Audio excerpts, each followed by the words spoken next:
Hello, we are here waiting for President Clinton presentation. The door opened about 15 minutes ago and the people are taking their seats. We see a lot of security and he's not here yet. He will be presenting from this stage. Ladies and gentlemen, please join me in welcoming President Bill Clinton.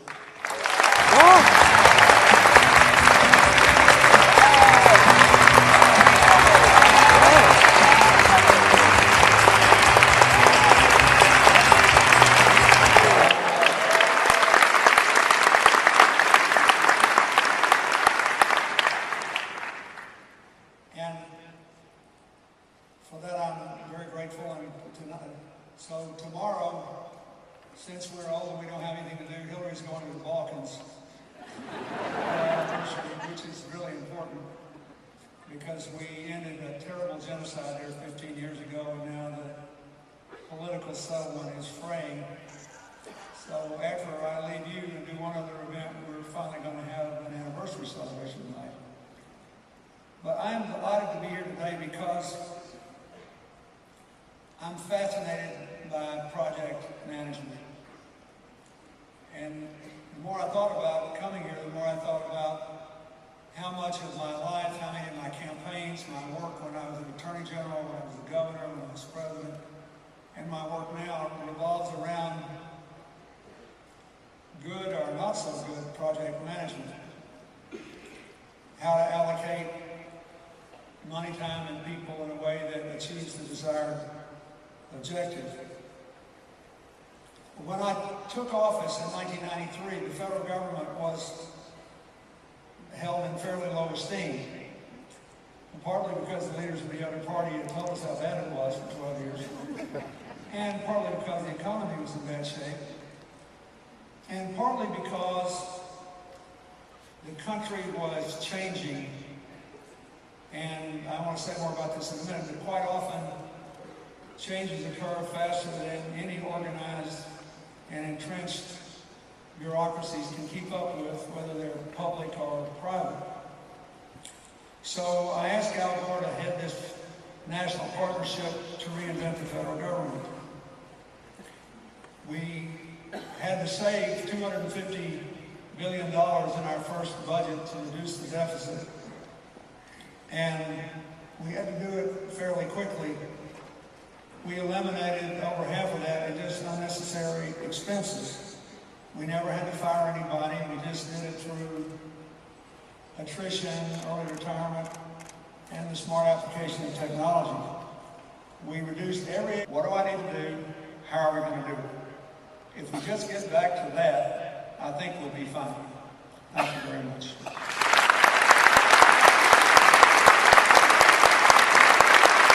Ladies and gentlemen, please welcome President and CEO of Ricardo Vargas.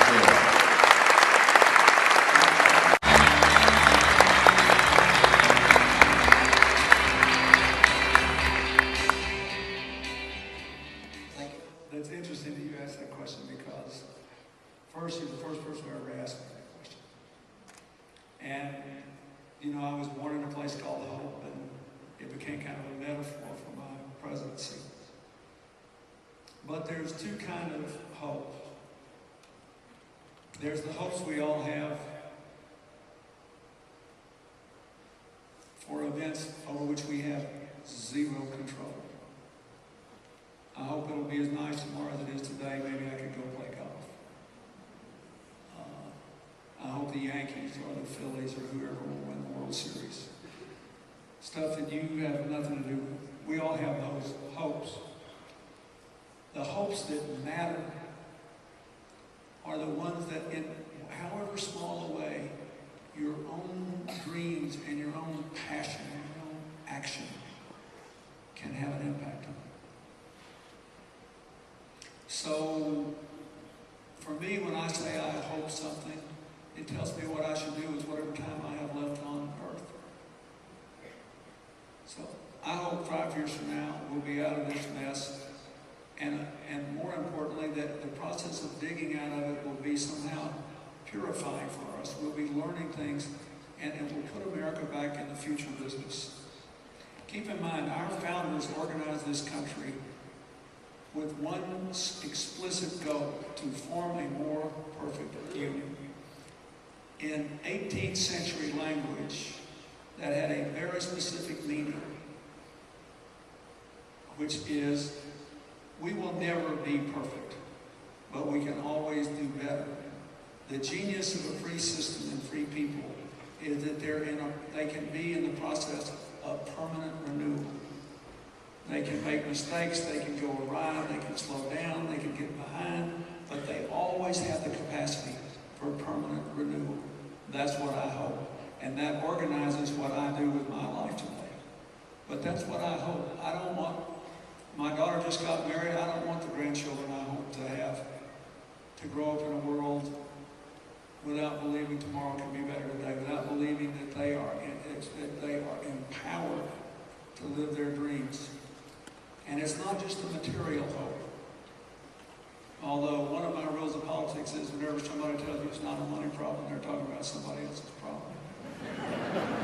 That is, there is dignity to work and dignity to possibility. And it is crushing for people to believe they can't do right by their families, to do right by their potential, and do right by their dreams because they don't have work or they don't have possibility. So that's what I hope. I hope that this whole period will, in the end, somehow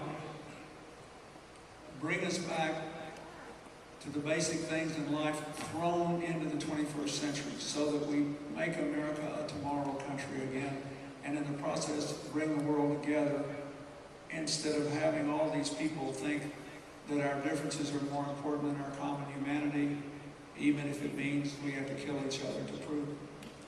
That's what I hope. That's the hope, and it keeps me going because I believe that. That's why I was so ecstatic when I read about that physics discovery about the positive and the negative elements not being in equal balance, but the positive just slightly outweighing the negative.